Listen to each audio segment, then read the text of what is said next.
Hello everyone.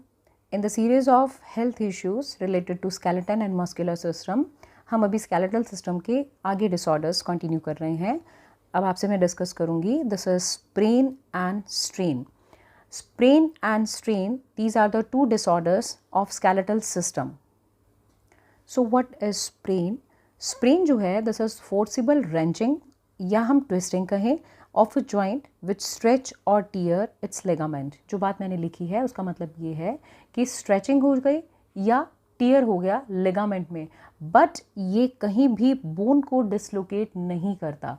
ये कब होता है कि जब मान लीजिए कुछ ऐसा हो जब लिगामेंट्स जो है स्ट्रेस हो जाएं, जितनी उसकी नॉर्मल कैपेसिटी है उससे ज़्यादा स्ट्रेस हो जाए, एकदम से आपका पैर मुड़ जाए किसी भी एरिया में, जनरली हम ये कहते हैं एंकल वाले एरिया में, तो इसे हिंदी में मोच भी कहा जाता है. सीवियर पेन होता है, it can be become so painful कि जॉइंट जो है एक बार के लिए ऐसा लगता है कि मूव ही नहीं होगा. थोड़ी सी स्वेलिंग भी आ जाती है. और ये क्यों होता है? क्योंकि कुछ केमिकल रिलीज होते हैं, जो डैमेज सेल्स हैं उनसे कुछ केमिकल रिलीज होते हैं और कई बार अंदर की तरफ थोड़ी सी ब्लीडिंग, मतलब कि हैमरेज जो है रप्चर ब्लड वेसल से ब्लीडिंग भी होती है. तो ये है स्प्रेन, जिसे मैंने कहा हिंदी में मोच भी इसी को ही कहते हैं शायद. फिर हम स्प्रेन की बात करते हैं, दैट इज स्ट्रेन. स्ट्रेन जो है इसके लिए हम कहते हैं दिस इज एक्चुअली स्ट्रेच्ड, या हम जिसे कहें स्ट्रेच के अलावा आप कह सकते हैं पार्शली टोन, फट जाना, कट जाना मसल्स, या हम ये कहें टेंडेंस में ऐसा होता है. ये जो है जब मसल कॉन्ट्रैक्ट होती है सडनली और बहुत पावरफुली, एक मसल कॉन्ट्रैक्ट, जनरली तो मसल्स कॉन्ट्रैक्ट होती ही हैं ना, लेकिन जब एकदम से मसल्स जो हैं पावरफुली सडनली कॉन्ट्रैक्ट होती हैं, लेग मसल्स जो हैं जनरली कहा कि कुछ स्प्रिंटर मतलब जो कहीं मुड़ जाती हैं जैसे हम कहते हैं, तो उस कंडीशन में मसल या टेंडेंस टियर हो जाते हैं कि मसल्स जो हैं जब वो सडनली कॉन्ट्रैक्ट होती हैं. अब मैंने यहाँ पर एक न्यूमोनिक दिया है, it can be treated with price. ये न्यूमोनिक है. प्राइस जो है दैट इज कैट प्रोटेक्शन, मतलब कि प्रोटेक्ट करेंगे इंजरी को अदर किसी डैमेज से, कि आप ये कह सकते हैं कि उस पर आप थोड़ा सा पैड लगा दें, पैडिंग कर दें उसकी, और उस एरिया की या उस डैमेज पार्ट की एक्टिविटी जो है उसे जितनी हो सके उतनी रिड्यूस कर दिया जाए. That is called protection. Protection के बाद हम कह सकते हैं रेस्ट. इंजर्ड एरिया को किसी भी तरह के फर्दर डैमेज से बचाने के लिए रेस्ट ज़रूरी है. कोई भी एक्सरसाइज या कोई हेवी एक्टिविटी उस टाइम अवॉइड करनी चाहिए. आइस इंजर्ड एरिया जो है वो इंजर्ड एरिया को हील करने में एज सून एज पॉसिबल ये देना चाहिए. तो मतलब वहाँ पर अप्लाई करना चाहिए धीरे धीरे, ठीक है. अप्लाई आइस एक्चुअली ये क्या करेगा, तो ब्लड फ्लो जो है वो उस एरिया के अंदर स्लो करेगा, स्वेलिंग को रिड्यूस करेगा और साथ ही में पेन भी रिलीफ करेगा. तो आइस के लिए कहा जाता है कि जब ये लगाई जाती है तो उसके विदिन 20 मिनट्स में इसका इफ़ेक्ट आ जाता है. फिर हम बात करते हैं कंप्रेशन की. कंप्रेशन जो है मतलब कि उस जगह पर आप कोई रैप कर सकते हैं, बैंडेज बांध सकते हैं, वो स्वेलिंग को रिड्यूस करेगा. और दूसरी बात, नॉर्मल बात है, केयर तो लेनी ही पड़ती है. नेक्स्ट बात करें एलिवेशन, उठा हुआ, थोड़ा सा उठा हुआ, इंजर्ड एरिया को हार्ट के लेवल से थोड़ा सा उठा के रखना चाहिए, ठीक है. जैसे कि कुछ पिलो वगैरह रख लिया और थोड़ा सा उठा के रहना चाहिए, और इससे भी थोड़ा सा स्वेलिंग में रिलीफ मिलेगा. तो ये जो है, ये तो मैंने सिर्फ रिलीफ की बात की है, अदरवाइज़ आपको ये दोनों वर्ड्स पता होना चाहिए, दोनों में डिफरेंस भी पता होना चाहिए, स्प्रेन एंड स्ट्रेन.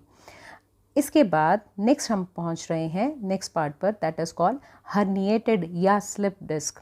एक्चुअली ये कोई बहुत ज़्यादा ऐसा नहीं है जो हमें नहीं पता. This is the normal term used by us. So let's discuss what is this. अब हम कहते हैं, आप जानते हैं कि इंटरवर्टिब्रल डिस्क हमारे वर्टिब्रा के बीच में, दैट इज़ शॉक एब्जॉर्बर.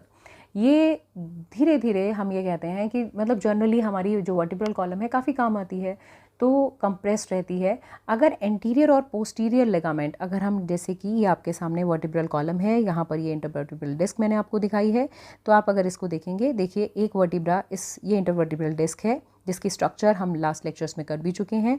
ये आपने देखा ऊपर जो वर्टिब्रल बॉडी है इसके ऊपर, this is the nucleus pulposus, और ये जो है फाइब्रस पार्ट है. अब एन्युलस फाइब्रस जो कि फाइब्रस पार्ट है, एक्चुअली क्या होता है कि अगर इंटीरियर और पोस्टीरियर लिगामेंट अगर डिस्क के इंजर्ड या वीक हो जाते हैं, तो न्यूक्लियस पल्पोसस जो है, जिसे कि एक्चुअली ये फाइब्रो कार्टिलेज या ये एन्युलस फाइब्रस संभाले हुए है, तो ये एक्चुअली ऐसा प्रेशर लगाता है और उस प्रेशर से ये थोड़ा सा रिलीज़ हो जाता है। तो आप देखें, ये देखिए यहाँ पर ये क्या है कि ये न्यूक्लियस पल्पोसस जो है वो एन्युलस फाइब्रस को एक तरह से तोड़ते हुए बाहर निकल रहा है। न्यूक्लियस पल्पोसस जो है वो प्रोट्रूड है पोस्टीरियरली या किसी भी साइड में। This condition is actually showing you slip disc, या हम इसे कहते हैं this is herniated disc. Lumbar region जो है हमारी बॉडी का वो सबसे, this is the lumbar region, इसीलिए यहाँ भी दिखाया है। ये लंबर रीजन जो है वो हमारी बॉडी का सबसे ज़्यादा वेट बियरिंग पार्ट है। तो मोस्ट फ्लैक्सिंग और बेंडिंग बॉडी की जो है वो इसी एरिया से होती है। तो जो हर्निएटेड डिस्क या स्लिप डिस्क है वो इसी लंबर एरिया को ज़्यादा अफेक्ट करती है। अब यहाँ पर आप देख रहे हैं कि जो न्यूक्लियस पल्पोसस जो है ये थोड़ा सा पोस्टीरियरली मूव कर रहा है टुवर्ड्स द स्पाइनल कॉर्ड। तो ये अब यहाँ से अगर ये देखिए कंप्रेस भी कर रहा है स्पाइनल नर्व्स को। तो जब ये अगर ऐसा कुछ प्रेशर डालता है तो ये एक्यूट सीवियर पेन देता है, और इसकी वजह से not only in this area, foot या लेग वाले एरिया में भी सीवियर पेन जो है वो फील होता है। This is the reason actually, क्योंकि ये नर्व्स को कंप्रेस कर रहा है। After this problem, the next problem जो हम डिस्कस करेंगे, this is osteoporosis. This is the condition of porous bone, मतलब कि बोन्स जो हैं वो बोन की डेंसिटी जो है वो कम हो जाती है। ये भी काफ़ी लोगों को यूनाइटेड स्टेट्स में, नॉट ओनली यूनाइटेड स्टेट्स में, अदर कंट्रीज़ में भी ये बहुत ज़्यादा, इंडिया में भी बहुत इफ़ेक्ट करती है। खासकर सबसे ज़्यादा वही प्रॉब्लम ये लेडीज़ को सबसे ज़्यादा इफ़ेक्ट करती है। अब आपने देखा है, मैंने एक पॉइंट लिखा है, people with osteopenia may have osteoporosis. What is the meaning of this osteopenia? इसका मीनिंग है लो बोन मास, ऑस्टियोपेनिया। तो अगर बोन मास कम है तो ऑस्टियोपोरोसिस की जो पॉसिबिलिटीज़ हैं, संभावनाएं हैं, वो ज़्यादा हैं। तो बेसिक प्रॉब्लम अगर हम देखें इसकी, तो बेसिक प्रॉब्लम जो है दैट इज़ बोन रीजॉर्प्शन। रीजॉर्प्शन का मतलब है बोन ब्रेक डाउन। अब बोन ब्रेकडाउन जो है वो कैल्शियम की कमी से भी, कैल्शियम की डेफिशिएंसी से भी हो सकती है। और बोन जो है अगर वो कैल्शियम लूज़ कर रही है तो मोर कैल्शियम जो है वो हो सकता है यूरिन में लॉस्ट हो रहा हो, स्वेट में निकल रहा हो, ठीक है, और या फिर बॉडी डाइट से कम कैल्शियम एब्जॉर्ब कर रही है। बोन मास इतना कम हो जाता है, आप यहाँ पर डायग्राम अगर देखेंगे तो ये आपको दिखाई देगा। देखिए, this is the healthy bone and this is the bone which is suffering from osteoporosis. तो बोन मास जो है वो इतना कम हो जाता है कि बोन जो है वो ईजिली फ्रैक्चर्ड हो सकती हैं। फ्रैक्चर वाला पार्ट भी हम आगे के लेक्चर में करेंगे ज़रूर। जनरली सेड कि ये जो प्रॉब्लम है जनरली वुमेंस को अफेक्ट करती है।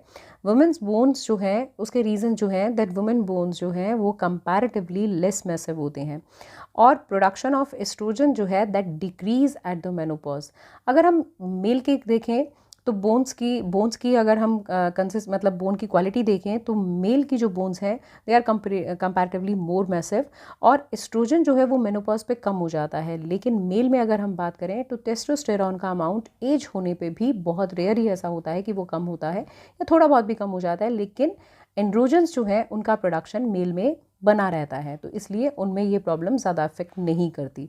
ऑस्टियोपोरोसिस जो है, और हाँ ये बात भी आप याद रखें कि एस्ट्रोजन एंड बॉडी के जो ये 6 हार्मोन्स हैं ये बोन डेंसिटी को बनाए रखने में हेल्पफुल होते हैं। साथ के साथ आप इस बात को भी याद रखें, ऑस्टियोपोरोसिस जो है वो फैमिली हिस्ट्री भी हो सकता है, मतलब कि अगर पेरेंट्स में किसी में है तो आगे की जनरेशन में भी बोन डेंसिटी कम हो सकती है और बोन ईजिली फ्रैक्चर हो सकती है। Beside the gender, some other factors are also responsible for the osteoporosis, जैसे कि inactive lifestyle, cigarette smoking, body के अंदर जो डाइट ले रहे हैं उसके अंदर विटामिन डी या कैल्शियम का अमाउंट लो हो जाना। So these are the risk factor for the osteoporosis. Next disease which we are going to discuss, this is rickets and osteomalacia. Rickets and osteomalacia मतलब बेसिकली ऑस्टियोमलेशिया का मतलब है softness, bones के अंदर softness. ये 2 forms जो हैं these are for the same disease that result from the inadequate calcification of extracellular bone matrix. मतलब मैं यहाँ पर जो बात कह रही हूँ उसको ध्यान से सुनिएगा कि ये जो है वो होती किस वजह से है, तो हम कहते हैं इनएडिक्वेट, जो इनएडिक्वेट कैल्सिफिकेशन हो गया एक्स्ट्रा सेलुलर बोन मैट्रिक्स, जिसके अंदर कैल्शियम, मैग्नीशियम और फॉस्फोरस के क्रिस्टल्स हैं। मतलब कि ये सारा जो एक्स्ट्रा सेलुलर मैट्रिक्स में डिपॉजिट है वहाँ पे कैल्शियम की कमी हो गई। और इसका जो यूजुअली कॉज जो है दैट इज़ विटामिन डी की डेफिशिएंसी। रिकेट्स जो है वो ऐसी डिजीज़ है जो कि मेनली चिल्ड्रन को, rickets basically a disease of children, ठीक है, इन विच द ग्रोइंग बोन्स जो हैं वो थोड़ी सी सॉफ्ट हो जाती हैं, रबरी हो जाती हैं, और ये जैसे हम कहें ईजिली डीफॉर्म्ड हो जाती हैं। देखिए बोन की अगर हम, जैसे कि मैं आपके सामने एक डायग्राम बनाऊं अगर बोन का, तो यहाँ पर ये बोन जो है इसके अंदर ये वाला जो एरिया है दिस इज़ कॉल्ड एपीफाइसिस, ये वाला area, and this is known as diaphysis. ये डायफाइसिस एरिया है और ये दोनों तरफ एपीफाइसिस एरिया है। और यहाँ पर इनमें एक प्लेट होती है दिस इज़ कॉल्ड एपीफाइजियल प्लेट। याद होगा आपको, हमने जॉइंट्स में इसको डिस्कस भी किया था। अब एक्चुअली क्या है, न्यू बॉर्न फॉर्म होता है, एपीफाइजियल प्लेट ग्रोथ करती है, लेकिन एपीफाइजियल प्लेट जो है अगर ये लेटर ऑन ऑसिफाई नहीं हुई, मतलब कि यहाँ पर बोन का डिपोजिशन नहीं हुआ, तो यहाँ से ये कंपैरेटिवली सॉफ्ट रह जाएगी। और यहाँ पर अगर आप डायग्राम देखें, देखिए ये मैंने आपको, ये जो है this is the femur bone. अभी देखिए this is the normal healthy bone, लेकिन यहाँ पर क्या है कि क्योंकि बोन जो है वो सॉफ्ट है तो बोन में डीफॉर्मिटीज़ हो गई, बोन जो है वो डीफॉर्म हो गई है। एपीफाइजियल ग्रोथ प्लेट जो है this fails to ossify, that can be main reason. तो रिकेट्स तो होती है बच्चों में, लेकिन ऑस्टियोमलेशिया जो है is the adult counterpart, इसे हम कहते हैं रिकेट्स का। सम टाइम आप इसे ये भी कह सकते हैं कि also called as adult rickets. अगर हम इसे कहें, ऑस्टियोमलेशिया किसको, बड़ों को नुकसान करती है, बड़ों में होती है, और ये बच्चों में होती है रिकेट्स, तो इसे एडल्ट रिकेट्स भी कहते हैं। इसमें भी, इसका भी आप डायग्राम देख रहे हैं, so this is almost same.